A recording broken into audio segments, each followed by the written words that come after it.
തവിങ്ങ് വന്ന് എന്നിട്ട് എന്നോട് വഴക്ക് പറഞ്ഞു. കാരണം നീ ആണും പെണ്ണും കെട്ടതാണ്, എനിക്കിനി നിന്നെ വേണ്ട എന്നൊക്കെ പറഞ്ഞ് ഇവർ വഴക്കിട്ട് ഒരുപാട് പ്രശ്നങ്ങളുണ്ടാക്കി. ഞാൻ എൻ്റെ സംഭാവന പാത്രങ്ങളും തുണികൾ എല്ലാം ഡ്രസ്സ് പിന്നെ എനിക്കറിയത്തില്ല എല്ലാം കൊണ്ടുവന്ന് എൻ്റെ മേക്കപ്പ് സാധനങ്ങളെല്ലാം കൊണ്ടുവന്ന് എൻ്റെ വീട്ടിൻ്റെ ഫ്രണ്ടിൽ കൊണ്ടിട്ടിട്ട് അവരങ്ങ് പോയി. ഇതേ തുടർന്നാണ് പിന്നെ ഞാൻ പരാതി കൊടുത്തു. വക്കീൽ സംസാരിച്ച് അതേമായിട്ട് സംസാരിച്ചു കഴിഞ്ഞാൽ നമുക്ക് പ്രശ്നമൊന്നും ഉണ്ടാക്കണ്ട, നിങ്ങളിപ്പോൾ കല്യാണം കഴിഞ്ഞല്ലേ, ഒരുമിച്ച് പോകണം, നിങ്ങൾ നല്ലതുപോലെ താമസിക്കണം എന്നെല്ലാം പറഞ്ഞ് ഞങ്ങൾ ഒരുമിച്ച് പിന്നും പറഞ്ഞയച്ച്. നിരന്തരം അച്ഛൻ വരും എന്നെ കാണാൻ വരുമ്പോഴൊക്കെ അമ്മായിയോട് സംസാരിക്കും, എല്ലാവരോടെയും സംസാരിക്കും, കാര്യങ്ങൾ പറയും. അപ്പോഴാണ് അറിയുന്നത് എന്നെ പറ്റിയുള്ള പരാതികൾ പറയുന്നുണ്ടെന്ന് പറഞ്ഞ് അമ്മായി. കാരണം അവൾ വന്ന് ശരിയാവുന്നില്ല, അവൾ അങ്ങനെയാണ്, എൻ്റെ മോനെ അവളെ ജീവിക്കാൻ സമ്മതിക്കത്തില്ല എന്നുള്ള പരാതികൾ പറയാൻ തുടങ്ങിയപ്പോൾ അച്ഛൻ പറഞ്ഞു, ഇനി ഞാൻ ആ വീട്ടിലോട്ട് വരത്തില്ല, കാരണം നിൻ്റെ പരാതികളാണ് ഞാൻ എന്നും കേൾക്കുന്നത്, ഇനി ഞാൻ ആ വീട്ടിലോട്ട് വരത്തില്ലെന്ന് പറഞ്ഞ് വേറെ വെളിയിൽ ആളുമായിട്ട് സംശയം പറയുമായിരുന്നു. കാരണം ഞാൻ വെളി ഇറങ്ങി നിൽക്കുമ്പോൾ പറയാം, നീ അവനെ കാണാനാണ് നിൽക്കുന്നത്, കുഞ്ഞ് തൂക്കുകയാണെങ്കിൽ പറയാം, അപ്പം നീ അവനെ കാണിക്കാനാണ് നീ തൂക്കുന്നത്, എല്ലാം ഞാൻ കുളിക്കുന്നത് പോലും പറയും. അപ്പം നീ കുളിക്കാൻ അപ്പോഴേ അവൻ വന്ന് നിൽക്കും എന്നൊക്കെ പറയും. പക്ഷെ ഇതൊന്നും ഞാൻ ശ്രദ്ധിച്ചിട്ടേ ഇല്ല, കാരണം എനിക്ക് ജീവിച്ചേ പറ്റുള്ളൂ അദ്ദേഹത്തിനോട്. കിടക്കുമ്പോൾ തന്നെ അണ്ണ എഴുന്നേറ്റിട്ട് പറയാം, ഇപ്പം നിന്നെ അടുത്ത് ആരോ വന്നിട്ട് പോയി എന്ന് പറഞ്ഞ് കാലിൻ്റെ വെള്ളനടിക്ക നല്ല ഉറക്കത്തെ കിടക്കുകയാണ് ഞാൻ. ഇതൊന്നും ഞാൻ അറിയത്തില്ല. കാലിന്റെ വെള്ളയ്ക്ക് അടിക്കുമ്പോഴാണ് ചാടി എഴുന്നേക്കുന്നത്. എന്ത് കാര്യം എന്താ ഇപ്പൊ നിന്റെ അടുത്ത് ഇപ്പൊ ഒരാൾ പോയി ഞാൻ എന്താണ് പറയുന്നത്, കമ്പ് കാലിന്റെ വെള്ളയ്ക്ക് എടുത്തിട്ട് ഉറങ്ങാനേ സമ്മതിക്കത്തില്ല. ഞാൻ ഉറങ്ങുന്നില്ല, അപ്പൊ നീ ഉറങ്ങണ്ട, എഴുന്നേറ്റിരുന്നേ പറ്റുള്ളൂ. അപ്പൊ ഈ സ്വർണം ചോദിക്കുന്നതിന്റെ പേരിലാണ് ഇവര് പറയുന്നത്, ഇനി അങ്ങനെയാണെങ്കിൽ ലീന ആ വീട്ടിൽ താമസിക്കണ്ട, ലീനയും മക്കളും അതാ വീട്ടിൽ താമസിക്കണ്ട, എനിക്ക് ഞാൻ മേടിച്ചു കൊടുത്തല്ലേ, അനി മാത്രം താമസിച്ചാൽ മതി, നിങ്ങൾ താമസിക്കണം എന്ന് പറഞ്ഞ് എന്നെ നിരന്തരം അവൾ വാഴ്ക്കയാണ്. അയൽവീട്ടിൽ പോയിരുന്നതിന്റെ പേരിലാണ് പ്രശ്നങ്ങൾ ഒരുപാടുണ്ടായിരുന്നു ആ വീട്ടില്. ഞാൻ ആരുമായിട്ട് സംസാരിക്കുന്നത് അവർക്ക് ഇഷ്ടമല്ല. ഞങ്ങള് പോലീസല്ലേ, വനിതയല്ലല്ലോ, ഞങ്ങൾക്ക് അവരായിട്ട് വഴക്കിടാനോ ഒന്നും പറ്റൂലല്ലേ. പറഞ്ഞ അനീന വഴക്ക് പറഞ്ഞു, നല്ലോണം താമസിക്കണേ എന്ന് പറഞ്ഞിട്ട് തിരിഞ്ഞപ്പോഴാണ് പറഞ്ഞത്, അല്ലെങ്കിൽ നിങ്ങൾ പെണ്ണുങ്ങളെ വാക്കയിലേ കേൾക്കുള്ളൂ എന്ന് പറഞ്ഞ ഈ സംശയത്തിന്റെ ഒരു ഇതിലാണ് നമ്മൾ സംസാരിച്ചത്. അത് സത്യത്തിൽ ഞാനും ഈ എസ് ഐ മാത്രമേ കേട്ടുള്ളൂ. എസ് ഐക്ക് പെട്ടെന്ന് ദേഷ്യം വന്ന്, നീ എന്തോടെ നീ പറയുന്നതെന്ന് പറഞ്ഞ് അപ്പോഴും തന്നെ അണ്ണനെ രണ്ട് അടിച്ച് അപ്പോഴേ അണ്ണനെ കൊണ്ടുപോയി. കൊച്ചുങ്ങൾ രണ്ടെണ്ണത്തിനെ അണ്ണം പിടിച്ചു വെച്ചിരിക്കുകയാണ്. എൻ്റെ അടുത്ത് വിട്ടുതരുന്നില്ല, എനിക്ക് വിട്ടുതരുന്നേ ഇല്ല. അത് എന്ത് വിഷയം നടന്നാലും അങ്ങനെ തന്നെ, കുട്ടികളെ എനിക്ക് വിട്ടുതരത്തില്ല. അപ്പോഴേ അമ്മയുടെ കൈ കൊണ്ടുപോയി, അമ്മയുടെ കയ്യിലോ നാത്തൂന്റെ കയ്യിലോ കൊടുത്തിട്ട് പറയും, ഞാൻ ചോദിക്കുകയാണെങ്കിൽ കുട്ടിയെ കൊടുക്കരുതെന്ന് പറയും. അത് കൊച്ചിലെ ആയപ്പോഴേ, അതായത് പ്രസവിച്ച് 3 മാസം ആയപ്പോഴേ അങ്ങനെയാണ്. ആ കൊച്ചിനെ എനിക്ക് വിട്ടു തന്നിട്ടില്ല, അവര് തന്നെയാണ് നോക്കുന്നത്. പറയും ചിലപ്പോൾ കൊടുത്താൽ അവളെ കൊണ്ട് പൊക്കളയോ എന്നുള്ളൊരു പേടിയുണ്ട്. കാരണം വഴക്കിടയല്ലേ, എന്നും വഴക്കാണ് ആ വീട്ടില്. കാരണം ഒന്നുകിൽ അമ്മായി എന്തെങ്കിലും പറയും, അല്ലെങ്കിൽ അണ്ണ എന്തെങ്കിലും പറയും. അപ്പോൾ നിൽക്കാൻ പറ്റൂല, കാരണം അങ്ങനെയാണ് പറയുന്ന വാക്ക്. ഒരു വെറുപ്പോടു കൂടിയാണ് സംസാരിക്കുന്നത്. എനിക്ക് എന്നെ ഒരിക്കലും ഒരു ഭാര്യയായിട്ട് അദ്ദേഹം കണ്ടിട്ട് പോലുമില്ല, ഇന്നും കണ്ടിട്ട് പോലുമില്ല. എൻ്റെ മക്കളെയൊക്കെ കാര്യം തന്നെ, കൊച്ചുങ്ങൾക്കൊക്കെ വലിയ കാര്യമാണ്, കുട്ടികൾക്ക് എന്ത് വേണമെങ്കിലും കൊണ്ടു കൊടുക്കും. കാരണം എൻ്റെ കൊച്ചു 2 വയസ്സായപ്പോഴേ മോളെ എഴുതാൻ തുടങ്ങി.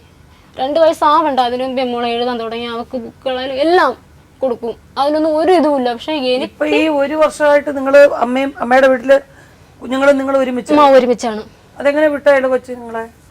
ഞാൻ സ്റ്റേഷനിൽ കംപ്ലൈന്റ് കൊടുത്തപ്പോഴത്തേക്ക് അവിടെ ചെന്ന്, അതായത് എൻ്റെ ഭർത്താവിനെ എല്ലാവരും കൂടി രാത്രി ഇറക്കിക്കൊണ്ട് വന്നപ്പോഴത്തന്നെ പിറ്റേന്ന് രാവിലെ ഞാൻ അവിടെ ചെന്ന് കാര്യം അന്വേഷിക്കണ്ടേ എന്നും പറഞ്ഞ് ഞാൻ അവിടെ ചെന്നപ്പോഴാണ് പറഞ്ഞത്, ഇയാളെ ഭർത്താവിനെ എനിക്ക് പിടിച്ചു വെച്ചിരിക്കാനൊന്നും പറ്റൂല. അത് അവൻ പറയുന്നത് അങ്ങനെ അല്ലല്ലോ പറയുന്നത്, ഇയാളൊരു അഴുക്ക സ്ത്രീയാണ്. കാരണം ഞാൻ അവിടെയൊക്കെ നഗ്നമായിട്ട് നടക്കുന്നു എന്നൊക്കെയാണ് അവർ പറഞ്ഞത്. അത്രയും ഒരു ആൾക്കാരുടെ ഇടയിൽ അങ്ങനെ എന്നെ ഒരു വേശ്യയായിട്ട് കണ്ടപ്പോഴേ എനിക്ക് സത്യം പറഞ്ഞാൽ എനിക്ക് സഹിക്കാൻ പറ്റുന്നില്ല. ഞാൻ എന്ത് ചെയ്യണമെന്ന് തന്നെ ആയിപ്പോയി. ഞാൻ പിന്നെ എവിടെ ചെന്ന് കയറും, പിന്നെ ഇങ്ങനെ പറഞ്ഞു വിട്ടിട്ട് പോലും ഞാൻ കയറി ചെല്ലുമ്പോൾ പിന്നെ എന്നെ എടുത്തിട്ട് അടിച്ചാലോ, അത് പേടിച്ച് അവിടെ നിന്നുകൊണ്ടാണ് ഞാൻ എൻ്റെ അമ്മേനെ വിളിച്ചു വരുത്തി. അമ്മ എന്നെ അണക്കാണ്, അല്ലെങ്കിൽ 2 കുട്ടികളെയും കൊണ്ട് ഞാൻ എന്തായാലും ചാവും. ഞാൻ എൻ്റെ വീട്ടിൽ ചെന്നിട്ടേ ഞാൻ ചെയ്യുള്ളൂ. എൻ്റെ കുട്ടികളെയും കൊല്ലും, ഞാനും ചാവും. അവരെ മുമ്പിൽ കിടന്ന് ഞാൻ ചാവും എന്ന് പറഞ്ഞിട്ടൊക്കെ, മോളെ ചാവയൊന്നും വേണ്ട, ഞാൻ നോക്കട്ട് അറിഞ്ഞ് വന്നെന്തായാലും കുട്ടികളെ ഓർത്തിട്ടറിയാലോ, എന്നെ ഓർത്തിട്ടല്ല. കാരണം ഇല്ല ഞാൻ പോയത് തെറ്റ് ഒരു ഇതായതുകൊണ്ട് എന്നെ ഓർത്തിട്ടേ ഇല്ല. എൻ്റെ കുട്ടികളെ ഓർത്തിട്ട് അവർ വന്ന് സ്റ്റേഷനിൽ നിന്നാണ് എന്നെ കൂട്ടിക്കൊണ്ട് വീട്ടിലോട്ട് കൊണ്ട് വരുന്നത്. പിന്നെ അദ്ദേഹത്തിന് വീട്ടിലോട്ട് ഞാൻ ഇന്നും പോയിട്ടില്ല. അപ്പോൾ കുട്ടികളെയും കൂടെ കൊണ്ടുപോയോ? ആ കുട്ടികളെ കൂടെ ഞാൻ കൊണ്ടുവന്ന് എൻ്റെ വീട്ടിലാണ്. അന്ന് അയാൾ തടസ്സമൊന്നും പറഞ്ഞില്ല? ഇല്ല തടസ്സമൊന്നും പറഞ്ഞില്ല. വേണ്ടെന്ന് തന്നെയാണ് പറഞ്ഞത്. കുട്ടികളെ അഴുക്ക സ്ത്രീ ആയതുകൊണ്ട് ഇനി എനിക്ക് വേണ്ടെന്ന് തന്നെയാണ് അന്നും പറഞ്ഞത്. അവർക്ക് അങ്ങനെ അയാൾക്ക് അങ്ങനെ തോന്നത്തക്ക രീതിയിൽ ആരെങ്കിലുമായിട്ടും കൂടുതൽ അടുത്ത് സംസാരിക്കുകയോ അങ്ങനെ എന്തെങ്കിലും ചെയ്തിട്ടുണ്ടോ? ഇല്ല. സംഘടനകളിൽ പ്രവർത്തിക്കുകയും കുറച്ച് എല്ലാവരുമായിട്ട് ഇടപെടുകയും ചെയ്തൊരു പെൺകുട്ടിയാണ് എന്ന് അയാൾക്കറിയാം അല്ലേ? അപ്പൊ നിങ്ങൾ അതുപോലെ എല്ലാവരോടും സ്വാതന്ത്ര്യമായിട്ട് പെരുമാറുന്നുണ്ടോ എന്ന് അയാളുടെ ഉള്ളിൽ കിടപ്പുണ്ട്. അപ്പൊ ആരോട് സംസാരിക്കുമ്പോഴും നിങ്ങൾ ഒരു പ്രാവശ്യം വീട്ടിൽ വരാൻ പറഞ്ഞപ്പോൾ തന്നെ നിങ്ങൾ ഇറങ്ങി വന്ന അപ്പം അടിസ്ഥാനപരമായിട്ട് രോഗിയായ ഒരാളിൻ്റെ മനസ്സിൽ ഇത്തരം കണക്കൂട്ടലുണ്ടാവാൻ സാധ്യതയില്ലേ? ഇവള് വന്നു, അപ്പം നാളെ വേറെ ആരെങ്കിലും ഇതിനേക്കാൾ നല്ലൊരു ജീവിതം തരാമെന്ന് പറഞ്ഞാൽ അങ്ങനെ ഇറങ്ങി പോവൂ എന്നൊക്കെ വെറുതെ തോന്നും. നിങ്ങൾ വന്ന സാഹചര്യം വേറെ. ഇതിന്റെ പേരിൽ തന്നെ ഒരുപാട് വഴക്ക് നടന്നിട്ടുണ്ട്, ഇങ്ങനെയൊക്കെ പറഞ്ഞിട്ടുണ്ട് എന്നോട്. അപ്പൊ തോന്നും ഒറ്റ പ്രാവശ്യം കണ്ട് സംസാരിച്ചപ്പോൾ തന്നെ നീ ഇറങ്ങി വന്നല്ലോ. അപ്പം 2-3 പ്രാവശ്യം ഒരുത്തം വിളിച്ചാൽ നമുക്ക് പൊയ്ക്കൂടെ?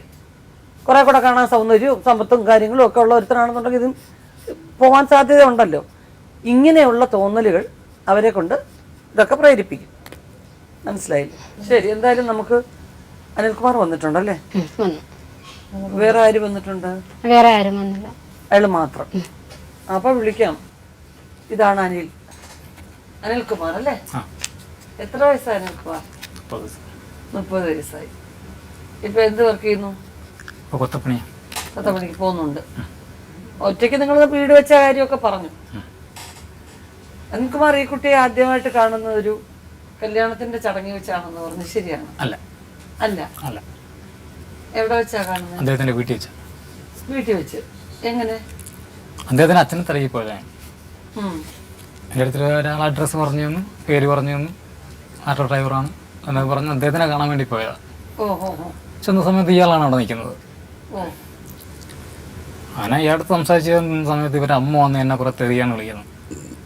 എന്തിനാണെന്ന് എനിക്കറിയില്ല, അത് ഞാൻ ചോദിക്കാനും പോയില്ല. അപ്പോഴേ ഞാൻ അവിടെ നിന്ന് ഇറങ്ങിപ്പോയി. ഇയാൾ കാര്യങ്ങളൊക്കെ കുറച്ച് പറഞ്ഞു തന്നു. അച്ഛൻ അപ്പുറത്തുണ്ട്, മാമൻ്റെ വീട് അപ്പുറത്താണ്, അവൻ്റെ അടുത്ത് ചോദിച്ചാൽ അറിയാമെന്നൊക്കെ പറഞ്ഞു. ഞാനങ്ങനെ അദ്ദേഹത്തിനെ കാണാൻ വേണ്ടി പോയി. പിന്നെ അദ്ദേഹത്തിനെ കണ്ട്, അദ്ദേഹവും ഞാനുമായിട്ട് അദ്ദേഹത്തിൻ്റെ അച്ഛനെ കണ്ട്. പിന്നെ അത് കഴിഞ്ഞിട്ട് കല്യാണ ഫംഗ്ഷനാണ് എന്നെ കാണുന്നത്.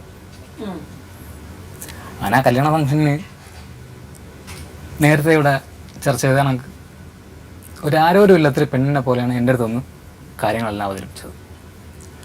എനിക്ക് ഞാനെൻ്റെ കല്യാണം കഴിച്ചതാണ്, എനിക്ക് അച്ഛനെന്നും അമ്മയുടെ എന്നും ആങ്ങളമാരെന്നും മാമന്മാരെ എന്നൊക്കെ പീഡനങ്ങൾ ഒരുപാട് കിട്ടിക്കൊണ്ടിരിക്കുകയാണ്, എന്നാൽ അതിൽ നിന്ന് രക്ഷപ്പെടുത്താവുമെന്ന് ചോദിച്ചു. ഞാൻ പറഞ്ഞു ഏത് രീതിയിൽ ഞാൻ രക്ഷപ്പെടുത്തണം? ഞാൻ കല്യാണം കഴിച്ചിട്ടില്ല, ഇപ്പോഴും കല്യാണം കഴിച്ചിട്ടില്ല. എനിക്ക് എൻ്റെ മൂത്തൊരു പെങ്ങളുണ്ട്, അതിൽ മൂത്തൊരു പെങ്ങളെ ഭർത്താവ് മരിച്ചുപോയി. പിന്നെ അച്ഛനുണ്ട്, 3 ചേട്ടന്മാരുണ്ട്. ഇതെല്ലാം നല്ല രീതിയിൽ തന്നെ കല്യാണമായിട്ട് തന്നെ കഴിച്ചതിൽ 10 ആൾ അറിയാൻ തന്നെയാണ് എല്ലാം കഴിച്ചത്. അച്ഛനമ്മ ഈ 10 മക്കളാണല്ലോ, അല്ലേ ഏറ്റവും ലാസ്റ്റാണ് ഞാൻ. അതായത് ബാക്കിയുള്ളവരെല്ലാം 4 പേര് മരിച്ചുപോയി, ബാക്കിയുള്ള എല്ലാവരെയും നല്ല രീതിയിൽ തന്നെ കെട്ടിച്ചയച്ചത്. അങ്ങനെ ഞാൻ സ്വീകരിച്ചു. ഞാൻ പറഞ്ഞ് എൻ്റെ ഈ സമ്പത്തില്ല, പൊന്നോ പണമൊന്നും എടുത്തു തരാൻ എൻ്റെ ഒന്നുമില്ല, ഈ കാണുന്ന ശരീരവും ഇതിനകത്തുള്ളൊരു മനസ്സേ ഉള്ളൂ, അത് സ്വീകരിച്ച് വരാൻ പറ്റുമെങ്കിൽ താൻ വാ. കൂടെ വിളിച്ചു, വന്നില്ല. ഫോൺ നമ്പർ കൊടുത്തു, പിറ്റേന്നാണ് വന്നത്. നേരത്തെ ഇവിടെ പറഞ്ഞ കുറേ കാര്യങ്ങൾ ഞാൻ കേട്ടില്ല, ചെറിയ രീതിയിലൊക്കെ പുറത്ത് ഡോളിയും വരുമല്ലേ. അതിനകത്ത് പറഞ്ഞതെല്ലാം സത്യമെന്ന് പറഞ്ഞു കഴിഞ്ഞാൽ ഒന്നും സത്യമല്ല. എൻ്റെ അറിവിൽ വെച്ച് പറയാനോ ഒന്നും സത്യമല്ല. അദ്ദേഹത്തിന് എന്തോന്നും എനിക്കറിയില്ല, മറ്റുള്ള ആൾക്കാരെ എനിക്കറിയില്ല. പിന്നെ ഞാൻ വിളിച്ചുകൊണ്ട് വീട്ടിൽ വന്നതല്ല, ഞാനിഞ്ഞ് പോയതിനു ശേഷം ഞാൻ എൻ്റെ ഇപ്പം ഞാൻ വീട് വെച്ചിരിക്കുന്നതിൻ്റെ തൊട്ടടുത്ത് എൻ്റെ കൂട്ടാൻ്റെ വീട് സുധി എന്ന് പറയും. അദ്ദേഹത്തിൻ്റെ വീട്ടിൽ ആ കല്യാണത്തിൻ്റെ ഫംഗ്ഷനിൽ ഞങ്ങളെല്ലാവരും ഒത്താണ് പോയത്. പോയിട്ട് വന്ന് അന്ന് ആ മൊബൈൽ സ്വിച്ച് ഓഫ് ആയി പോയി. മൊബൈൽ ഓഫ് ചെയ്തിട്ട് ഞാൻ കിടന്ന് ഉറങ്ങിയായിരുന്നു.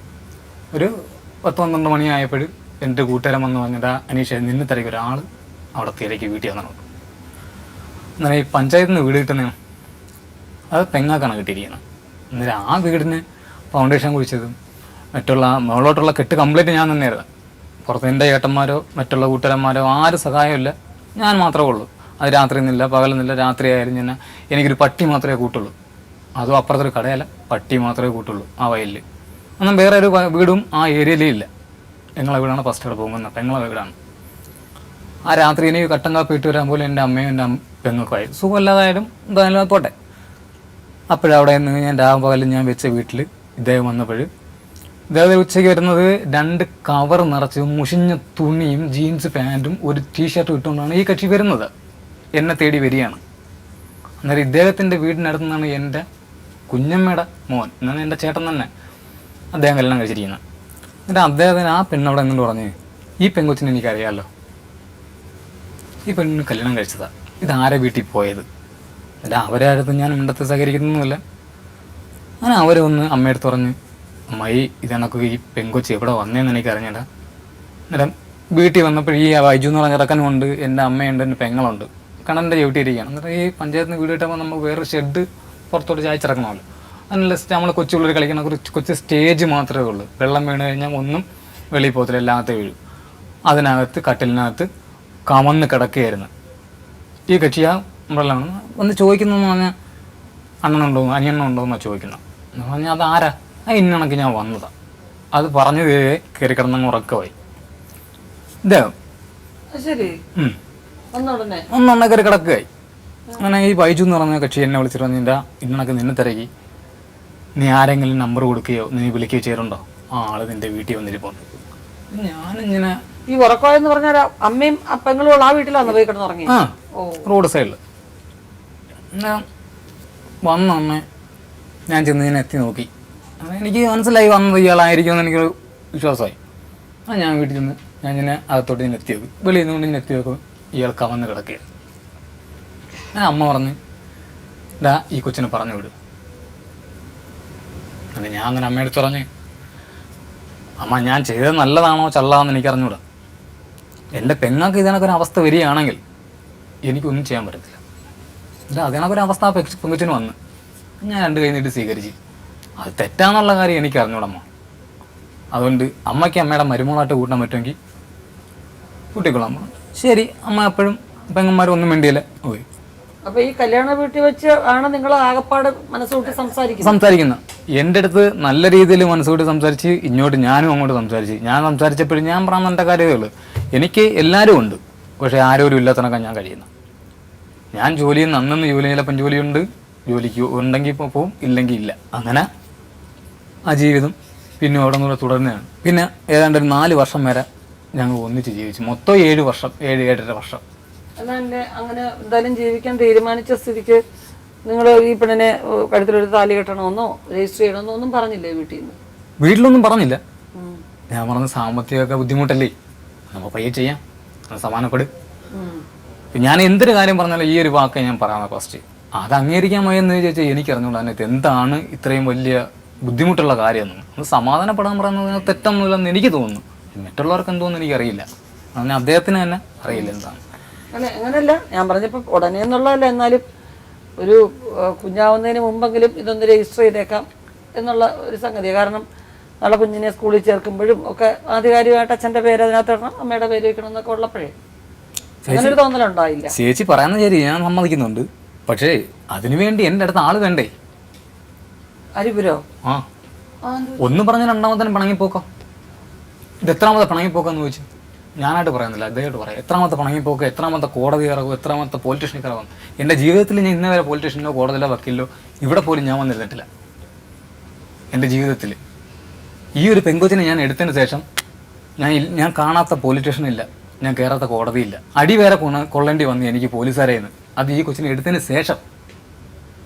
അതാണ് ഞാൻ ചെയ്ത ഏറ്റവും വലിയ തെറ്റ്. എൻ്റെ അമ്മ ചെയ്ത തെറ്റെന്ന് പറഞ്ഞാൽ മരുമകളായിട്ട് സ്വീകരിച്ചത്, അത് തെറ്റ്. എൻ്റെ പെങ്ങൾ ചെയ്തതെന്ന് പറഞ്ഞാൽ അയാൾക്ക് എൻ്റെ അച്ഛന് വല്ല ആൾക്കാരും പഞ്ചായത്തിനാലും ബ്ലോക്കിൽ നിന്നാലും കൊടുത്ത വീട് വിറ്റ് അതിൽ നിന്ന് 5 സെൻറ്റ് വസ്തു മേടിച്ച് അതും വിറ്റ് അയാളെ കല്യാണം നടത്തിയതിന് അതിന്ന് അത് വിറ്റ് 8.25 സെൻറ്റ് വസ്തു വയലിൽ മേടിച്ച് അതിൽ നിന്ന് 3.25 സെൻറ്റ് വസ്തു എൻ്റെയും എൻ്റെ കൊച്ചിൻ്റെയും പേരിൽ എഴുതിയത്. അത് ചെയ്തത് പെങ്ങൾ ചെയ്ത തെറ്റ്. ഇതൊക്കെയാണ് അയാൾക്ക് ഏറ്റവും വലിയ തെറ്റ്. ഇനി ഇതിൽ കൂടുതൽ വലിപ്പമൊന്നും എനിക്കില്ല. ഞാൻ ആകെ ഉള്ളത് ഇതേ ഉള്ളു. ഞാൻ അന്നു കഷ്ടപ്പെടുന്നു, അന്നു ഞാൻ ജീവിക്കുന്നു. 4 കൊല്ലം സന്തോഷമായിട്ട് ജീവിച്ചില്ലേ? 4 കൊല്ലം ചേച്ചി, 4 കൊല്ലം സന്തോഷത്തോടെ ജീവിച്ചില്ലേ? ഈ 4 കൊല്ലത്ത് എത്ര വേണം പിണങ്ങിപ്പോയെന്ന് ചോദിച്ചു. ഇവരെങ്ങോട്ട് പോകും? എങ്ങോട്ട് പോകുന്നു? രാവുന്നില്ല പകലൊന്നില്ല, പോവും. എവിടെ പോകുന്നു? എവിടെ പോയി താമസിക്കും ലീന? പോയി കഴിഞ്ഞാ നേരെ വീട്ടിലെ പോവും. അങ്ങനെ പിണങ്ങി ഇറങ്ങാനൊരു കാരണം കാണണമല്ലോ. കാരണം എന്ന് പറഞ്ഞാൽ നിസ്സാര കാരണം. കാരണം നിങ്ങൾക്ക് നിസ്സാര കാര്യമാണ്, എൻ്റെ ജീവിതം കൊണ്ട് നിങ്ങൾക്ക് നിസ്സാര കാര്യമാണ്. കാരണം എവിടെ കാര്യം എന്ന് പറയുന്നതാണ്. അദ്ദേഹം ഒന്നും അറിഞ്ഞിട്ടില്ല, എല്ലാം എൻ്റെ കയ്യിലെ തെറ്റാണ്. ഈ രജിസ്റ്റർ ചെയ്യണമെന്ന് വരെ എൻ്റെ അച്ഛൻ ഞാൻ ഇറങ്ങി പോയപ്പോഴേ പറഞ്ഞു, മോളെ ഇത് 2ാമത്തെ വിവാഹമാണ്, നിങ്ങൾ എന്തായാലും രജിസ്റ്റർ ചെയ്യണമെന്ന് പറഞ്ഞ് ഇദ്ദേഹത്തിന് പല പ്രാവശ്യം ഞാൻ പറഞ്ഞിട്ടുണ്ട്. അപ്പോഴൊക്കെ പറഞ്ഞു നമുക്ക് രജിസ്റ്റർ ചെയ്യേണ്ട, നമുക്ക് സമൂഹത്തിന് മുമ്പിൽ നല്ലപോലെ ജീവിച്ച് കാണിച്ചു കൊടുക്കണം, രജിസ്റ്ററേ ചെയ്യേണ്ട, നമുക്ക് നല്ലപോലെ ജീവിക്കണം. അന്നും ഇന്നും പറയുന്ന അയാൾ അങ്ങനെ തന്നെ. ഇനി ഇതിൽ കൂടുതൽ ഞാനിനി എന്ത് വേണം? അത് വരാത്തതിന് ഞാനിനി എന്ത് വേണം? കാരണം എനിക്ക് സപ്പോർട്ട് ചെയ്യാൻ ആരുമില്ല. ഇവര് വീട്ടിൽ ചെന്ന് കയറിയപ്പോഴേ അമ്മയും ചേച്ചിയൊക്കെ എന്നോട് സഹകരണം തന്നെ, ഞാൻ നേരത്തെ പറഞ്ഞല്ലേ, എന്നോട് സഹകരണം തന്നെയാണ്. അവരാരെങ്കിലും വരണ്ടേ? എൻ്റെ പക്ഷത്തൊന്നും വരാൻ ആരുമില്ല. അല്ല, ആദ്യം ഇപ്പം ലീന പറഞ്ഞു അമ്മയും ഇവരൊക്കെ വേണ്ട, ഈ പെണ്ണ് വേണ്ട എന്ന് പറഞ്ഞു. അത് ആദ്യം കയറി ചെന്ന സമയത്ത് അപ്പൊ അണ്ണൻ പറഞ്ഞല്ലോ, അദ്ദേഹം പറഞ്ഞല്ലോ, കയറി ചെന്ന സമയത്ത് ഇത് തന്നെയാണ് പറഞ്ഞത്. പിന്നെ അണ്ണൻ പറഞ്ഞ് ഇല്ല, ഞാൻ ഇഷ്ടപ്പെട്ട് വിളിച്ചോണ്ട് ഞാൻ മുന്നിൽ വിളിച്ചിട്ട് വന്നതാണ് എന്ന് പറഞ്ഞതുകൊണ്ടാണ് അവർ അംഗീകരിച്ചത്. കാരണം ഞാൻ ഇദ്ദേഹത്തെ കൊണ്ട് പോയ എങ്ങോട്ടെങ്കിലും മാറിയ വീട് ആ കിടക്കോല വേറെ ആരും സഹായിക്കാനില്ല എന്ന പേരിലാണ് എന്നെ പിടിച്ചു നിർത്തിയത്. അല്ലാതെ എൻ്റെ കൂടെയുള്ള മനസ്സലഞ്ഞിട്ടൊന്നുമില്ല. അവരെ വീട് നഷ്ടപ്പെടുമല്ലോ എന്ന് കരുതിയിട്ടാണ്. പക്ഷെ എന്താല്ലേ 4 വർഷമായിട്ട് രജിസ്റ്റർ ചെയ്യാൻ നോക്കാത്തത്? അത് ചെയ്യാം, അത് ഇനിയാലും ചെയ്യാന്ന് ഞാൻ വിചാരിച്ചു. അത് പോട്ടെ. ഇയാളെ കാരണമാണ് ഇയാളെ മനസ്സറിഞ്ഞില്ല എന്ന് പറയാൻ കാരണം എന്ന് വെച്ച് കഴിഞ്ഞാൽ, ഞാൻ എങ്ങനെ മനസ്സറിയാതെ ഞാൻ ഇയാൾ വിളിക്കുന്നിടത്തില്ല ഞാൻ ചെല്ലേണ്ട കാര്യമല്ല ഉണ്ട്. ഇയാൾ ഒരുപാട് പോയിട്ട് ഇയാൾ അത്യാവശ്യം എവിടെയെങ്കിലും പോയി ഒരിച്ച് താമസിച്ചു. അത് ശരിയാ, സാധാരണ നടക്കുന്ന സംഭവമാണ്. അങ്ങനെയാണെങ്കിൽ എൻ്റെ ഫോണുണ്ട്, എൻ്റെ നമ്പറുണ്ട്, അത് എഴുതിക്കൊണ്ട് പോയിക്കൂടെ? അന്നേരം ഇന്നടുത്ത് പോയി നിന്നാൽ വിളിച്ചാൽ മതി, എന്നാൽ ഞാൻ അവിടെ എത്തും. അത് എത്ര മാരാത്രിയാലും ചെയ്യാൻ എന്നെ കൊണ്ട് പറ്റും ഓടിയെത്താൻ. അത് എൻ്റെ കൂട്ടുകാരന്മാരെ വണ്ടി എടുത്താലും ചെയ്യാൻ, എനിക്ക് വണ്ടി ഉണ്ടെങ്കിൽ അതായാലും ചെയ്യാൻ. അല്ലെങ്കിൽ ഞാൻ കൂലിക്ക് വേണമെങ്കിൽ വിളിച്ചിട്ട് ഞാൻ ചെന്ന് ആ ആളിനെ പിക്കപ്പ് ചെയ്തേന്. ഇത് എൻ്റെ ഫോൺ നമ്പറേ എടുക്കത്തില്ല എവിടെ പോയാലും. അണ്ണൻ എന്നാ ഫോൺ മേടിച്ചത്? ഈ പിണങ്ങി നിന്ന സമയത്താണ് ഇപ്പോഴാണ് ഫോൺ മേടിച്ചത്. ഇതുവരെ അദ്ദേഹത്തിന് ഫോണില്ല. ഫോൺ കൊടുത്തിരിക്കുന്നത്. വീട്ടിലാണ് പോകുന്നത്. അമ്മയുള്ള വീട്ടിൽ, അവളെ അമ്മയുടെ കൂടെ ആ വീട്ടില്. എൻ്റെ അടുത്ത് ഇപ്പം ഒരിടത്ത് പിണങ്ങി പോണ്. ഇപ്പൊ പിണങ്ങിപ്പോയി. ഇപ്പൊ ഈ 1 വർഷത്തിനകം വെച്ച് പിണങ്ങിപ്പോയി. എന്ത് കാര്യത്തിനാ? ഒരു കാര്യമില്ല. ഞാൻ അപ്പുറത്തെ വീട്ടിൽ പോകണ്ട എന്ന് പറഞ്ഞതാണ് ഏറ്റവും വലിയ തെറ്റ്. ആ വീട്ടിൽ പോകണ്ടെന്ന് പറഞ്ഞെന്ന് എൻ്റെ വീടിന്റെ നേരെ മുമ്പിൽ ഒരു വൃത്തിയുടെ സ്ത്രീയാണ്. ആ വീട്ടിൽ പോരെന്ന് പറഞ്ഞാൽ തെറ്റാണോ? അതാണോ കാര്യം? ഞാൻ ആ വീട്ടിൽ പോവാറില്ല. ഇത് പറയുന്നത് അണ്ണന്റെ സഹോദരിമാര് പറഞ്ഞു കൊടുത്തിട്ടാണ് ഇത് പറയുന്നത്. ഞാൻ ചോദിക്കട്ടെ, അന്നത്തെ ദിവസം ആ വഴക്ക് നടക്കുന്ന ദിവസം അണ്ണൻ അവിടെ ഇല്ല. അണ്ണൻ മീൻ പിടിക്കാൻ പോയിരിക്കുകയാണ്, പരവൂര് മീൻ പിടിക്കാൻ പോയിരിക്കുകയാണ്. മീൻ പിടിച്ചിട്ട് വരുമ്പോഴാണ് ഈ പെങ്ങൾ ഈ കാര്യങ്ങളെല്ലാം പറയുന്നത്. ഞാൻ ആ വീട്ടിൽ നേരത്തെ പറഞ്ഞു ആ വീട്ടിൽ പോവാറുണ്ട്, ഞാനവിടെ പോയിട്ടില്ല, പക്ഷെ പോകുന്നില്ല ഇപ്പൊ. പക്ഷെ ആ വീട്ടുകാരൊക്കെ അവിടെ പോകുന്നുണ്ടെന്ന് പറഞ്ഞല്ലോ. സഹകരിക്കുന്നുണ്ട്, അവരായിട്ട് സഹകരിക്കുന്നുണ്ട്. ഞാൻ ഇപ്പോഴും വിളിച്ച് ഞാൻ അന്വേഷിക്കുന്നുണ്ട്. ഇവര് പോകുന്നുണ്ട്. അത് അവര് പോട്ടെ. എൻ്റെ വീടിന്റെ തൊട്ടപ്പുറത്താണെന്ന് ഞാൻ നേരത്തെ പറഞ്ഞല്ലേ. എൻ്റെ കല്യാണത്തിന് മുമ്പ് ഞാൻ വിളിച്ചുകൊണ്ടുവന്ന ഒരു കൂട്ടുകാരൻ സുധി എന്ന് പറഞ്ഞാൽ, അദ്ദേഹത്തിന്റെ വീട്ടിൽ ഇയാൾ പോകുന്നതിന് എനിക്ക് വിരോധമൊന്നുമില്ല. അത് എൻ്റെ സ്വന്തക്കാരനാണ്, എൻ്റെ ബന്ധുക്കാരനാണ്. പറഞ്ഞത് എൻ്റെ അനിയനാണ്. എൻ്റെ അനിയന്റെ വീട്ടിൽ പോകുന്നതിന് എനിക്കെന്ത്? അതിന് പോകുന്ന ഇപ്പം ബാത്റൂം ഇല്ല, അതിനു വേണ്ടിയാണ് ഇയാൾ പോണത്. അങ്ങനെയാണെങ്കിൽ ബാത്റൂമിൽ 24 മണിക്കൂറും ബാത്റൂമിൽ കിടക്കേണ്ട കാര്യമൊന്നുമില്ല. അന്തസ്സായിട്ടൊരു തയ്യൽ ജോലി അറിയാം, കൊച്ചുങ്ങളെ വൃത്തിയാക്കുക, വീട്ടിൽ കഞ്ഞി വെക്കുക, വീട്ടിൽ കിടക്കുന്ന പാത്രങ്ങളെല്ലാം തേച്ച് തരിക, മിറ്റവും അടിക്കാം. ഇതെല്ലാം കഴിഞ്ഞിട്ട് ആ തയ്യലിൻ്റെ അടുത്തിരുന്നാലേ കാര്യങ്ങളൊക്കെ നടക്കും. ഞാൻ ജോലിക്ക് പോയിട്ട് വരുന്ന കാശ് മറ്റുള്ള കാര്യത്തിനൊക്കെ അയാൾ ജോലി ചെയ്യുന്ന പൈസ ഒന്നുമില്ലല്ലോ. എന്തെങ്കിലും ഒരു കാര്യമൊക്കെ ചെയ്തുകൂടെ? ഇപ്പം എൻ്റെ വീട്ടിൽ TV ഇല്ല, എൻ്റെ വീട്ടിൽ ബാത്റൂം ഇല്ല. അതിന് നമുക്ക് അപ്പുറം പോകുന്നതിന് ഒരു പരാതി എനിക്കില്ല. പക്ഷെ അത് 24 മണിക്കൂർ എനിക്ക് ബാത്റൂമിൽ തന്നെ കിടന്നേ പറ്റൂ എന്ന് പറഞ്ഞാൽ അത് എനിക്കറിയാമായ. ഇത് പറയുന്ന കള്ളമാണ്. കാരണം എന്ന് വെച്ചാൽ ഈ എണ്ണ എന്നെ ആ വീട്ടിൽ നിന്ന് എങ്ങും വിടത്തില്ല. എങ്ങും വിടത്തില്ലെന്ന് പറഞ്ഞാൽ ഞാനില്ലാത്ത സമയത്ത് ഞാനെന്ന് രാവിലെ പോലും കുടിക്കാൻ ഇതാര് പറയുന്നു? ഞാൻ ആ വീട്ടിൽ പോകുന്നുണ്ട്, എടുക്കുന്നുണ്ട്. അണ്ണൻ ഇതാര് പറയുന്നു? എന്റെ കൊച്ചുങ്ങൾ വലിയ സംസാരിക്കാറായില്ല, അവർക്ക് പറഞ്ഞു കൊടുക്കാറായിട്ടില്ല. അതിന്റെ അമ്മ അവിടെ പോകുന്നു പറഞ്ഞു കൊടുക്കാറായിട്ടില്ല. ഇത് പറയണമെങ്കിൽ അതിന്റെ പിന്നിൽ വേറെ ആളുണ്ട്. ആരോ പറഞ്ഞതാരോ ആവട്ടെ. ലീന അവിടെ പോകുന്നു, നിരന്തരം അവിടെ പോകുന്നുണ്ടോ ഇല്ലയോ എന്നുള്ളത് മാത്രമാണ് ഇവിടുത്തെ. ഇല്ല കാരണം എന്നെ വിടത്തില്ല ഈ അണ്ണ, എന്നെ വിടൂല. എന്നെ അങ്ങനെ ജോലിക്ക് പോകുന്ന സമയത്തുള്ള കാര്യമായി പറയുന്നത്. അത് തന്നെ അറിഞ്ഞു കഴിഞ്ഞാൽ ഇപ്പൊ നാത്തും പറയും. ഞാൻ പറഞ്ഞില്ലേ, അണ്ണൻ ജോലി തീർന്ന് വരുമ്പോ തന്നെ നാത്തു ഓരോ കാര്യങ്ങൾ പറഞ്ഞു കൊടുക്കുകയാണ്. ഞാൻ എവിടെ പോകുന്നു, എന്റെ മക്കൾ എവിടെ പോകുന്നു, ഞാൻ ആഹാരം കഴിക്കുന്നുണ്ടോ, കൊച്ചുങ്ങൾക്ക് കൊടുക്കുന്നുണ്ടോ, കുളിക്കുന്നുണ്ടോ, എടുക്കുന്നുണ്ടോ, ഉറങ്ങുന്നുണ്ടോ, ഇതെല്ലാ കാര്യങ്ങളും അവർ അണ്ണനോട് പറയാണ്. പിന്നെ പ്രത്യേകിച്ച് ഞാൻ പറയേണ്ട കാര്യമില്ല. അങ്ങനെ കേട്ടിട്ട് വരുന്ന വ്യക്തി എന്നെ ഒരുപാട് അടിച്ചിട്ടുണ്ട്. കാരണം എന്നോട് ചോദിക്കാൻ നിന്നിട്ടില്ല, നീ എന്തിനാ അവിടെ പോയെന്ന് പോലും ചോദിക്കാൻ നിന്നിട്ടില്ല. ഉള്ള കാര്യമാണെങ്കിൽ പറയണത് എന്ത് കുഴപ്പമെന്താ? ഉള്ള കാര്യമാണെങ്കിൽ ഉള്ള കാര്യമല്ലേ പറയുന്നത്? അയ്യോ ഇല്ല, ഇല്ലാത്ത കാര്യമാണ്. അങ്ങനെയാണെങ്കിൽ പിന്നെ ചോദിക്കാമല്ലോ, ചോദിച്ചു പോലും കാരണം പോലും ചോദിക്കാതെയാണ് ഉപദ്രവിക്കുന്നതെന്നാണ് അടിക്കുന്നത്. അല്ലെങ്കിൽ ചോദിക്കാം, നീ എന്തിനു പോയി, എന്തെങ്കിലും ആവശ്യത്തിനാണോ, ഇതൊന്നും ചോദിക്കത്തില്ല. ഈ പെങ്ങൾ പറയുന്ന വാക്ക് കേട്ട് ഉടനെ ഓടിക്കൊണ്ട് വരെയാണ്, നീ ഇന്ന് എവിടെ പോയിരുന്നു, നീ ഇന്ന് എവിടെ പോയിരുന്നു, എനിക്ക് നിന്റെ ഒരു കാര്യവും കേൾക്കണ്ട. അണ്ണ ചിരിക്കാനും വേണ്ട, എന്റെ ജീവിതം കൊണ്ടാണ് കളിക്കുന്നത്. അനിൽകുമാറെ മദ്യപിക്കാറുണ്ടോ? വല്ലപ്പോഴും. വേറെ എന്തെങ്കിലും ഉപയോഗിക്കാറുണ്ടോ? ഒന്നുമില്ല. ഭാര്യക്ക് പരാതി ഉണ്ടോ നിങ്ങൾ മദ്യപിക്കുന്നതിനെ കുറിച്ചിട്ട്? മദ്യപിക്കുക, മയക്കുമരുന്നൊക്കെ ഉപയോഗിക്കുമോ? ഒന്നുമില്ല. മയക്കുമരുന്നൊക്കെ ഉപയോഗിക്കണമെങ്കിൽ ഞാൻ ഇങ്ങനെ വന്നിരിക്കേണ്ട ഒരു കാര്യം എനിക്ക് ആ ഒരു ശീലത്തോടെ എനിക്ക് നീങ്ങി പോയാൽ മതി. എനിക്ക് എന്റെ കുടുംബത്തിനെ എന്റെ മക്കളെ എനിക്ക് അറിയേണ്ട കാര്യമില്ല. ഇതൊക്കെ അറിയണമെന്നുണ്ടെന്നുണ്ടെങ്കിൽ ഞാൻ പിന്നെ ഈ ഒരു റൂട്ടിൽ ഞാൻ വേണോ പറഞ്ഞു വേണ്ട കാര്യം എനിക്ക്. നിങ്ങൾ മുമ്പ് ഒരു സംഘടന പ്രവർത്തിച്ചിരുന്നല്ലേ? തീർച്ചയായിട്ടും നല്ലൊരു സംഘടനയല്ലായിരുന്നു? തീർച്ചയായിട്ടും. അതിന്റെ ഒരു ഡിസ്പ്ലേ ഒക്കെ നിങ്ങൾക്ക് ഉണ്ടായോ? അപ്പോൾ അത് ഇന്നല്ല, അച്ചടക്കം അന്ന് അല്ലേ? അച്ചടക്കമുള്ള സംഘടനയായിരുന്നത് അല്ലേ? പിന്നെ നിർവഹിച്ച സംഘടനയാണ്. പക്ഷെ അത് നിരോധിച്ചെന്ന് പറഞ്ഞ് ഞാൻ അല്ലല്ല, ഞാൻ പറഞ്ഞു മോശമെന്നല്ല പറഞ്ഞത്. അല്ലല്ല, ആ ഒരു ഡിസിപ്ലിൻ നിങ്ങൾക്ക് ഉണ്ടോന്ന് തീർച്ചയായിട്ടും ഉണ്ട്. തീർച്ചയായിട്ടും ആ ഒരു ഡിസിപ്ലിൻ ആയതുകൊണ്ടാണ് ഞാൻ ഇപ്പോഴും വരെയും മുമ്പോട്ട് നീങ്ങുന്നത്. എൻ്റെ ഡിസിപ്ലിൻ കാരണം എനിക്ക് അവിടെ ചെന്നാൽ ഇപ്പോൾ വിജയം ഉണ്ടെന്നുള്ള കാര്യം എനിക്ക് ഉറപ്പുണ്ട്. ഞാൻ ആരെയാണോ വിശ്വസിക്കുന്നത് അവരെൻ്റെ കൂടെ ഉണ്ടെന്നുള്ള കാര്യം പൂർണ്ണമായിട്ടും എനിക്ക് ഉറപ്പുണ്ട്. അനിൽകുമാർ ഉപദ്രവിക്കാറുണ്ടോ അവരെ? തീർച്ചയായിട്ടും ഉണ്ടോയെന്ന് ചോദിച്ചു കഴിഞ്ഞാൽ ഞാൻ ആദ്യമേ ഉപദ്രവിച്ചിരുന്നു. അത് ഈ വനിതാ സെല്ലിൽ പോയിട്ട് വന്നതിന് ശേഷം ഞാൻ അവിടെ വെച്ച് പറഞ്ഞായിരുന്നു, ഇനി എൻ്റെ കയ്യിൽ നിന്നൊരു ഭാഗത്ത് കാലിലൊക്കെ അടിക്കുക എന്ന് പറയാം, അവരെ ഉള്ളംകാലിലൊക്കെ അടിക്കുക, അങ്ങനെ ഉള്ളംകാൽ ചൂരിലുകൊണ്ട് അടിക്കുക, ചൂരിൽ അല്ലെങ്കിൽ വടിയൊക്കെ കൊണ്ട് അടിക്കാറുണ്ടോ? അല്ല വെച്ചിരിക്കാം, ഞാൻ ചോദിക്കാം, അറിയാം അവർ പറഞ്ഞ കാര്യം ചോദിക്കുകയാണ്. നുണയാണെങ്കിൽ നമുക്ക് നോക്കാം. പറയുന്നതിന് സത്യം ഉണ്ടെങ്കിൽ ഇവരുദ്ദേശിക്കുന്നത് എന്താണെന്ന് വെച്ചാൽ എനിക്ക് അറിഞ്ഞുകൂടാ. എങ്കിൽ തന്നെ ഞാൻ പറയുകയാണ്, എന്നെ ലാനകത്ത് കൊണ്ട് കിടത്തണം. എൻ്റെ വൈഫ് പറയാൻ തന്നെ സത്യം ഉണ്ടെങ്കിൽ എന്നെ അകത്ത് കിടത്തണം. അതിന് വേണമെങ്കിൽ അങ്ങനെ പറഞ്ഞാൽ പോരെ. നമ്മളൊരു തീരുമാനം ഉണ്ടാക്കാൻ വേണ്ടിയല്ലോ ഇരിക്കുന്നത്. എൻ്റെ കുഞ്ഞിനെ ആവട്ടെ ഞാൻ സ്നേഹിക്കാറേ ഉള്ളൂ. എഴഞ്ഞു പോകുന്ന എറുമ്പിനെ കണ്ടാലും ഞാൻ അതിനെ കടിച്ചാലും അവനെ കൊല്ലാതെ തട്ടിക്കളയുന്ന മോനെ ഞാൻ. അങ്ങനെ ഉള്ള ഒരു ടീമിനെ ഞാൻ എന്തുകൊണ്ട് ഞാൻ ചൂരലിനെ അടിച്ചു എന്ന് പറയുന്നത് ശരിയായിരിക്കും. ഞാൻ ചോദിക്കുന്ന ഇപ്പോൾ ആദ്യത്തെ പിന്നെ ആ ഒരു 4 വർഷം ചെറിയ ചെറിയ പിണക്കവും വഴക്കവും ഒക്കെ ഉണ്ടെങ്കിൽ ഒരുമിച്ച് സന്തോഷമായിട്ട് നിങ്ങൾ കഴിഞ്ഞിട്ടുണ്ട് അല്ലേ? 2 കുഞ്ഞുങ്ങളുമായി അവിടെ വെച്ച് തന്നെയല്ലേ 2 കുഞ്ഞുങ്ങളും അല്ലേ? എന്തായാലും ഇപ്പൊ എന്റെ മൂത്ത മോൻ 5 വയസ്സായി. ഈ 5 വയസ്സിൽ ഇപ്പോഴും വരെ ഞാൻ ആ കൊച്ചിന്റെ ജന്മദിനം ഞാൻ നടത്തിയിട്ടില്ല. ചടങ്ങുകളിൽ നിങ്ങൾ വിശ്വസിക്കുന്നില്ല? ആര് പറഞ്ഞു? അതാണ് അല്ല, എന്റെ കൊച്ചുങ്ങളായാലും എന്റെ ഭാര്യയെ ഞാനോട് കല്യാണം കഴിച്ചാൽ അതൊന്ന് ആഘോഷിക്കണമെന്നും 10 പേരെ വിളിക്കണം, 10 പേരെ അന്നം കൊടുക്കണം എന്ന് പറയുന്നത് എനിക്ക് സന്തോഷമുള്ള കാര്യമാണ്. പക്ഷെ അതിനുള്ള ബഡ്ജറ്റ് എൻ്റെ കയ്യിൽ വേണ്ടേ? അന്നന്ന് ഞാൻ ജോലി ചെയ്തുകൊണ്ട് വരുന്നത് ചിലപ്പോൾ 80-800 രൂപയും കിട്ടുന്നത്, ചിലപ്പോൾ 900 രൂപയും കിട്ടുന്നത്. അതിപ്പോൾ ഞാൻ വന്നു കഴിഞ്ഞാൽ പാത്രം മേടിക്കുന്നതിനും സാരി മേടിക്കുന്നതിനും ഉടുപ്പ് മേടിക്കുന്നതിനും മറ്റുള്ള കൊച്ചുങ്ങളെ കാര്യങ്ങളൊന്നും ഇതെല്ലാം കൂടെ മാറുമ്പോൾ അതിനകത്തൊന്നും ഇല്ല. അതിനകത്ത് അത് ചുരുക്കി കൂട്ടി വെക്കാൻ വേണ്ടി ഇദ്ദേഹത്തിൻ്റെ അത് പറഞ്ഞാൽ അദ്ദേഹം അത് ചെയ്യത്തില്ല. എല്ലാ കാര്യങ്ങളും ആ കാര്യങ്ങളെല്ലാം നല്ല രീതിയിലല്ല നടത്തിക്കൊണ്ട് പോയിക്കൊണ്ടിരുന്നത് അല്ലേ? അങ്ങനെ ചെയ്യണമെന്നുണ്ടെങ്കിൽ എനിക്ക് ഇന്നത് വരെ ഒരു മുട്ടായി പോലും മേടിച്ച് അദ്ദേഹം തന്നിട്ടില്ല. ആണോ? ഇന്ന് വരെയും ഒരു മുട്ടായി പോലും വാങ്ങിച്ചു കൊടുത്തു, ഡ്രസ്സ് പോലും മേടിച്ചു തന്നില്ല. എന്റെ മക്കൾക്ക് മേടിച്ചൊന്ന് പങ്കെന്ന് പോലും എനിക്ക് എടുക്കാൻ പറ്റത്തില്ല. അവര് പറയുന്നത് ആ കുട്ടികൾക്ക് കൊണ്ടുവരുന്ന പലഹാരമൊന്നും അവരെടുക്കാൻ പാടില്ല, എല്ലാം എന്റെ കൊച്ചുങ്ങൾക്ക് എന്നെ കൊടുക്കുന്നത്. അത് അദ്ദേഹത്തിനെല്ലാം അറിയാവുള്ളൂ. എനിക്കറിയില്ല ഇതൊക്കെ ഞാൻ ചെയ്തതാണോ എന്ന് ചോദിച്ചു കഴിഞ്ഞാൽ ഞാൻ ചെയ്തതല്ല. ഞാൻ ചെയ്തിട്ടില്ല ഇങ്ങനെയുള്ള കാര്യങ്ങൾ. വേറെ ആരെങ്കിലും ഉണ്ടോ ഉള്ളിൽ ചെയ്യാൻ? അതിനെക്കുറിച്ച് എനിക്ക് അറിഞ്ഞുകൂടാ. പക്ഷെ ഞാനിത് ചെയ്തിട്ടില്ല. എന്റെ ഉള്ളിൽ ആരുമില്ല, ഞാൻ മാത്രമേ ഉള്ളൂ. പക്ഷെ ഇത് ആരും ചെയ്തിട്ടില്ല. കല്യാണം എന്ന് പറയുമ്പോൾ അതിന് രജിസ്റ്റർ എപ്പോഴെങ്കിലും ചെയ്യാനുള്ള ഒരു കാര്യമല്ലല്ലോ. അല്ല, കുട്ടികളെ സ്കൂളിൽ ചേർക്കുമ്പോഴേ അതിന്റെ നിയമപരമായിട്ട് അച്ഛനും അമ്മയും ഉണ്ടായിരിക്കണം അവർക്ക്.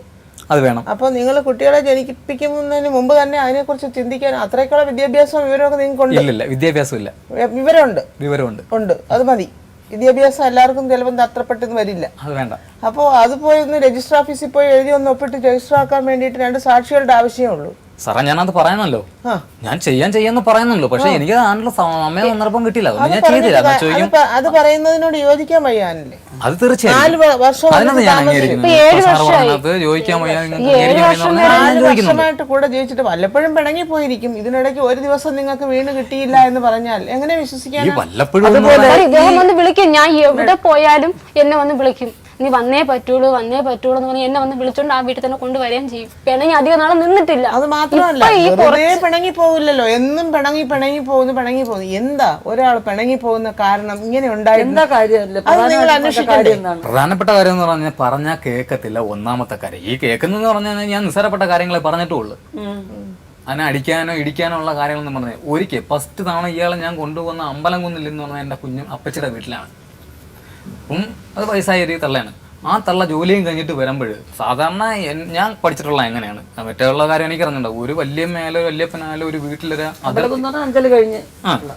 എന്നിട്ട് അവിടെ ആ വീട്ടിൽ ജോലി കഴിഞ്ഞ് ആ വീട്ടിൽ കയറി വരുമ്പോൾ അവർ ഒന്ന് ക്ഷീണിച്ചിരിക്കും. അത് നമ്മൾ ഒരു ഗ്ലാസ് വെള്ളം കൊണ്ടുകൊടുത്താൽ അത് മതി. അവർക്ക് അതാണ് ഏറ്റവും വലിയ നേട്ടം. എന്നിട്ട് ആ ഒരു ഗ്ലാസ് വെള്ളം കൊടുക്കുന്നത് അത് തെറ്റെന്ന് ഞാൻ തോന്നുന്നില്ല. അത് കൊടുക്കാതെ തന്നെ ഞാൻ ചോദിച്ചതിന് സാറേ ഇതേ കണക്ക് ഇത്ര ദൂരത്തിൽ മണ്ണ് കൂമ്പാരം ഇട്ട കൂട്ടിയിരുന്ന മണ്ണിൻ്റെ ഇവിടെ വീണത് ആട് കറങ്ങി അപ്പുറത്ത് നടുപിടിച്ച് പോകണമെന്നുണ്ടെങ്കിൽ എന്ത് ചെയ്തിട്ടായിരിക്കും? എൻ്റെ അളിയ എൻ്റെ അടുത്ത് വന്ന് ചോദിച്ചെന്നുണ്ടായിരുന്നു, നീ ഇടിച്ചാണോ ഇട്ടതെന്നാണ് ചോദിച്ചത്. എന്ത് പറ്റിയെന്ന് പറഞ്ഞാൽ ഒരു ചൂരലിൻ്റെ കയ്യിലുണ്ട്. ചൂരലെന്ന് പറഞ്ഞാൽ ഒരു ഓലച്ചുന്താണിയില്ലേ, അത് ഉണങ്ങിയത്. എൻ്റെ മൂത്ത മോനെ അടിച്ചു കഴിഞ്ഞാൽ അത് ഒടിഞ്ഞു പോകും. അതിന് ഞാൻ ഇവിടെ 2 അടി അടിച്ചേ, ചെറുതായി 2 അടി അടിച്ചേ ഉള്ളൂ. ആ വീഴ്ച വീണിട്ട് ആൾ ഉരുണ്ട് അപ്പുറം പോയി. ഇവിടുന്ന് അവിടം മേലെ ഒരാൾ നടുപിടിച്ച് ഉരുണ്ട് പോകണമെന്നുണ്ടെങ്കിൽ എന്താണ് കാരണം? ഈ വെള്ളം കൊടുക്കാത്തതിൻ്റെ കാരണമാണ്. ഒന്നാമത്തെ കാര്യമാണ് അത്. അവിടം തൊട്ട് തുടങ്ങിയതാണ് ഈ എനിക്ക് എങ്ങനെ പോയില്ല. എനിക്കറിയത്തില്ല ഞാൻ എന്താണ് പറയുന്നതെന്ന്. അദ്ദേഹത്തിന് അപ്പച്ചി എന്ന് പറയുന്ന വ്യക്തി ഒരിത്തിരി ചൂടാണ്. നമ്മളോട് പെട്ടെന്നൊന്നും സംസാരിക്കാനൊന്നും വരത്തില്ല, നമ്മളോട് പെട്ടെന്നൊന്നും പറയത്തൂല. കമ്പനി പോയിട്ട് വന്നാലും കുറേ നേരം വിഷമിച്ചിരിക്കും, കുറേ നേരം ഇരിക്കും. എന്നിട്ടാണ് പിന്നെ കയറി ആഹാരമൊക്കെ കഴിക്കുന്നത്. ആ വ്യക്തിക്ക് നമ്മൾ പറയുന്നതാ അല്ലെങ്കിൽ നമ്മളത് കൊടുത്തു അതൊന്നും കഴിക്കത്തൊന്നുമില്ല. അപ്പച്ചിക്ക് തോന്നുമ്പോൾ മാത്രമേ അപ്പച്ചി ചെയ്യത്തുള്ളൂ. ആ വ്യക്തിക്ക് ഞാൻ വെള്ളം കൊടുക്കണം പറഞ്ഞു അത് ഓടി വന്നെ അടിച്ച് അടിച്ചു. ആ എന്റെ ദേഹത്ത് പൂത്തും അടിച്ച്. അതിനാണ് പറഞ്ഞത് ഞാൻ ഉരുണ്ട് മറിഞ്ഞെന്ന്. അപ്പൊ എന്ത് ചെയ്തു? കരഞ്ഞു. ഇല്ല ഇല്ല ഇല്ല ഇല്ല ഞാൻ കരഞ്ഞെന്നുള്ള സത്യമാണ്. ഞാൻ തറയെ കിടന്ന് കരഞ്ഞു. തറ കിടന്ന് തന്നെയാണ് കരഞ്ഞത്. ഈ ഉരുടെന്നൊക്കെ പറഞ്ഞത് വെറുതെ കള്ളം. അല്ല, ദേഹം മുഴുവൻ ചൂരിലുകൊണ്ട് അടിക്കുമ്പോ ചിലപ്പോ താഴെ കിടന്ന് ഉരുണ്ട് കരയും. എങ്ങനെ സാറേ ദേഹം മൊത്തം ചൂരിലുണ്ട്? ഇവിടെ അടിക്കുമ്പോൾ ദേഹം മൊത്തം ആവോ? ഇവിടെ 2 അടി ഞാൻ അടിക്കുമ്പോൾ ദേഹം മൊത്തം ആവോന്ന് എന്റെ ചോദ്യമാണ്. അല്ല എനിക്ക് വേറെ നിങ്ങളെ പറഞ്ഞ് ബോധ്യപ്പെടുത്തേണ്ട കാര്യം എനിക്ക് അത് നിങ്ങൾ നിങ്ങളുടെ വീട്ടിലല്ല, അന്യൊരു വീട്ടിലാണ്. എന്റെ വീടാണ്, എന്റെ അപ്പച്ചി എന്റെ വീടാണത്. എന്റെ വീട്ടിൽ ഞാൻ കൊണ്ടുവന്ന് ഭാര്യമാരെ തല്ലാൻ പറ്റുമോ? സ്നേഹത്തിന്റെ മുകളിൽ ഞാൻ ഇവിടെ 2 അടിച്ചെന്ന് പറഞ്ഞപ്പോ അത് ഇത്രയ്ക്കും വലിയൊരു പീഡനമാണെന്നുള്ള കാര്യം എനിക്കറിയില്ല. സ്നേഹത്തിൽ 2 അടി ഒരു വാരി ഇവിടെ കൊടുക്കുന്നത് പീഡനമാണോ? സ്നേഹം കൊണ്ട് ആരടിക്കും? സ്നേഹം കൊണ്ട് പരസ്പര ബന്ധമില്ലാതെ വർത്തമാനം പറയാതെ സ്നേഹം വന്നാൽ ഓല ചുന്താണി ഉണങ്ങിയത് അതിനകത്ത് എന്തോന്ന് ചൂരല്? ഓല ചുന്താണി ഉണങ്ങിയ എന്തോ എന്റെ മോളെ അടിച്ചു കഴിഞ്ഞാൽ മോള് കരയത്തില്ല, ഒടിഞ്ഞു പോത്തിയുള്ള കമ്പനി. ഞാൻ അങ്ങോട്ട് നോക്ക്, ഓലച്ചുന്താണിയുടെ വേറൊരു രൂപമില്ലായിരിക്കുന്നു. അത് ഓലച്ചുന്താണി തന്നെ ലാത്തി പോലെയാണ് അതിന്റെ ആരോഗ്യം. അതാണെങ്കിലും പറയുകയാണ്, ഭാവം വലുതാണ് മനുഷ്യന്റെ. ചുമ്മാ ഇങ്ങനെ ഒന്ന് ഒറ്റ വിരലോണ്ട് അടിച്ചെന്ന് പറഞ്ഞാലും നമ്മൾ ദേഷ്യം കൊണ്ടാണെങ്കിൽ അത് വലിയ ആഘാതമായിട്ട്. ചേച്ചി ഇത് ദേഷ്യം കൊണ്ട് ഞാൻ ചൂരലിനടിച്ചപ്പോ ഇത്രയും വലുത്. അങ്ങനെയെങ്കിൽ ശാരീരികമായിട്ടല്ല മാനസികമായിട്ട് എനിക്ക് തന്ന പീഡനങ്ങൾ ഞാൻ ആരെടുത്തെന്ന് പറയും? ഇപ്പൊ തന്നെ നീ സമ്മതിച്ച ദേഷ്യം കൊണ്ട് ചൂരലിനടിച്ചപ്പോ ഇത്രയും വലുതെന്ന് സമ്മതിച്ച ഓലച്ചുന്താണി നേരത്തെ പറഞ്ഞ കള്ളമാണോ അല്ലേ? ഓലച്ചുന്താണി കള്ളത്തിന് ഞാൻ പറയണ്ട കാര്യം. ചൂരൽ എന്ന് പറഞ്ഞ എങ്ങനെ ദേഷ്യം കൊണ്ട് ചൂരലിനടിച്ചപ്പോ എല്ലാരും നമ്മളിവിടെ ഇരുന്നത് എല്ലാരും പറഞ്ഞ ചൂരല് കൊല്ലുന്ന അതേ രീതിയാണ് ഞാനും പറഞ്ഞത്. ആദ്യം ഞാൻ പറഞ്ഞത് ചുന്താണി തന്നെ ഞാൻ പറഞ്ഞ ആ ചുന്താണി തന്നെ എന്നും. ശരി, ചുന്താണി നമ്മൾ ശരി. അപ്പൊ സ്നേഹം പറഞ്ഞല്ലോ, അടിക്കാനുണ്ടായ കാരണം എന്താ? കാരണം ഇത് തന്നെയാണ്, വെള്ളം കൊണ്ട് കൊടുക്കാൻ അല്ല. അപ്പൊ ദേഷ്യമല്ലേ? വെള്ളം കൊണ്ട് കൊടുത്തില്ല. ഞാൻ ചോദിച്ചതാണ്, എന്ത് വെള്ളം കൊണ്ട് കൊടുത്തില്ലേ? കൊടുത്തില്ല എന്നും പറഞ്ഞ അങ്ങ് അടിക്കുകയാണ്. പിന്നെന്ത് ചെയ്തു? ചോദിക്കുന്നതിന് മറുപടി വരൂ ഇല്ല? മറുപടി വരൂ. അന്നേരം ആ മറുപടി കിട്ടുന്നില്ല. 1 വട്ടം ചോദിച്ച് 2 വട്ടം ചോദിച്ച് പിന്നെ മറുപടി കിട്ടാതിരിക്കുമ്പോൾ എന്തായാലും നമ്മൾ ചോദിച്ചു പോകും. ചോദിക്കുന്നത് ദേഷ്യം വരുമ്പോൾ നമ്മൾ അടിച്ചു പോകും. അങ്ങനെ അടിച്ചതേ ഉള്ളൂ, അല്ലാതെ ആയിക്കോട്ടെ സ്നേഹം അടുത്ത് വരെ ചോദിക്കുന്നു അപ്പച്ചി നീ വെള്ളം കൊടുത്തില്ലേടി എന്ന് പറഞ്ഞാണ് ഞാൻ അടിക്കുന്നത്. കാരണം എനിക്ക് സാക്ഷികളില്ല കൊണ്ടുവരാൻ. സാക്ഷികളില്ല. അമ്മയും അനിയത്തി അവിടെ ഇരിപ്പുണ്ട്. എവിടെ ഇരിക്കുന്നു? വെളിയിൽ ഇരിപ്പുണ്ട് അമ്മ അനിയത്തി. അണ്ണൻ ചെയ്ത പ്രവർത്തിക്ക് അവർ പറയാൻ തന്നെയാണ് വന്നത്. അങ്ങനെങ്കിൽ സാക്ഷികളില്ല എനിക്ക്. ഞാൻ ഇവിടെ ആരെയും കൊണ്ടുവന്നില്ല. നിങ്ങൾ ആരെയും കൊണ്ട് വരണ്ടല്ലേ. ഞാൻ ആരെയും വിളിച്ചിട്ടില്ല. എന്നെ എത്ര പോലീസ് സ്റ്റേഷനിൽ കയറ്റി, എത്ര കോടതി കയറ്റി. 6 മാസമായ ഒരു കൊച്ചിന് കുപ്പത്തൊട്ടി കൊണ്ട് കളയുന്ന കണക്കാണ് എൻ്റെ മുമ്പിൽ വെച്ചിട്ട് വെളുപ്പാൻ രാവിലെ 5 മണിക്ക് ഇറങ്ങി പോയിട്ട് 6 മാസം വരെ എൻ്റെ അടുത്തുനിന്ന് മാറുന്നത്. 6 മാസമായ ഒരു കൊച്ചിന്, ഒരു പെങ്കൊച്ചിന്, പാലോടി മാറാത്ത ഒരു പെങ്കൊച്ചിനെ എൻ്റെ അടുത്ത് കുപ്പത്തൊട്ടി ഇട്ടിട്ട് പോകുന്ന കണക്കാണ് വെളുപ്പാൻ രാവിലെ 5 മണിക്ക് എണീറ്റ് പോയ ആളാണ്. ചേച്ചി അങ്ങനെ അടിച്ചു എന്ന് ഞാൻ പറയുന്നത്, അയാളത് പറയുകയാണെന്നുണ്ടെങ്കിൽ ചിലപ്പോൾ അത് സത്യമായിരിക്കാം. എന്ന് പറഞ്ഞാൽ ഞാൻ ചെയ്തിട്ടില്ല എന്നുള്ള കാര്യം എനിക്ക് ബോധ്യമുണ്ട്. എനിക്ക് അമ്മയും പെങ്ങന്മാരൊക്കെ എനിക്കുമുണ്ട്. എൻ്റെ ചേട്ടന്മാരും കല്യാണം കഴിച്ച് അവർക്ക് മക്കളും ഉണ്ട്, ഭാര്യമാരും ഉണ്ട്. ഞാൻ കണ്ടിട്ടില്ല അവരാരെ അടിക്കുന്നതും വെട്ടുന്നതും കുത്തുന്നതും ഞാൻ കണ്ടിട്ടില്ല. പക്ഷേ ഇദ്ദേഹത്തിനെ മാത്രം വിളിച്ചോണ്ടോന്ന് ഞാൻ ഉള്ളം കാലിൽ അടിക്കണമെന്ന് വിചാരിച്ചു കഴിഞ്ഞാൽ ഞാൻ അത്രയും വലിയ പാവം ഞാൻ അയാളുടെ അടുത്ത് കാണിക്കുക, അല്ലെന്നുണ്ടെങ്കിൽ അയാൾ എൻ്റെ അടുത്ത് കാണിക്കുക ചെയ്തിട്ട് വേണം. എന്തുവാണ് സാറേ പറയുന്നത്? ഇറക്കി വിടുന്നു. എന്തിന് ഇറക്കി വിടുന്നു? എൻ്റെ പേരിൽ വസ്തുവില്ല, എൻ്റെ 2 മക്കളെ പേരിലാണ് വസ്തു. ഞാൻ എന്തിനാ ആരാ ഇറക്കി വിടുന്നത് അവിടുന്ന്? ഇയാളെ ഇറക്കി വിട്ടാൽ ഇയാൾക്ക് എന്നെ ഇറക്കി വിട്ടൂടെ? ഇല്ല ഇല്ല ഇല്ല, ഞാൻ എൻ്റെ പോകുമ്പോ എൻ്റെ കൊച്ചിനെ കൊണ്ട് തന്നെ പോയത്. കുട്ടികളെ ഞാൻ വിട്ടുകൊടുത്തിട്ടില്ല, എൻ്റെ കൊച്ചിനെ കൊണ്ട് തന്നെ പോയിട്ടുള്ളത്. ഈ പറയുന്ന സംഭവത്തിൽ എൻ്റെ 2 കൈയും ബാക്കിൽ കെട്ടി വെച്ചിട്ട് വലിയ ബക്കറ്റിൽ മണ്ണ് നിറച്ച് എൻ്റെ കയ്യിൽ വെയിറ്റ് കെട്ടിയിട്ടുണ്ട്. ഇത് ചെയ്തിട്ടുണ്ട്. കാരണം ഇത് വെളിയിൽ അന്ന് അമ്മയുണ്ട്, പെങ്ങളുണ്ട്, എല്ലാവരും ആ വീട്ടിൽ നിൽപ്പുണ്ട് ഇത് ചെയ്യാൻ വേണ്ടി. ജീവിതം സാക്ഷി എന്ന ഈ ലോക് അദാലത്ത് വളരെ സുതാര്യവും പണച്ചിലവില്ലാത്തതുമാണ്. ജീവിതം സാക്ഷിയിൽ പങ്കെടുക്കാൻ ആഗ്രഹിക്കുന്നവർ ഞങ്ങളെ എഴുതി അറിയിക്കുക. ഞങ്ങളുടെ വിലാസം: പ്രൊഡ്യൂസർ ജീവിതം സാക്ഷി, കൈരളി TV, കൈരളി ടവേഴ്സ്, പാളയം, തിരുവനന്തപുരം. പിൻ 695034.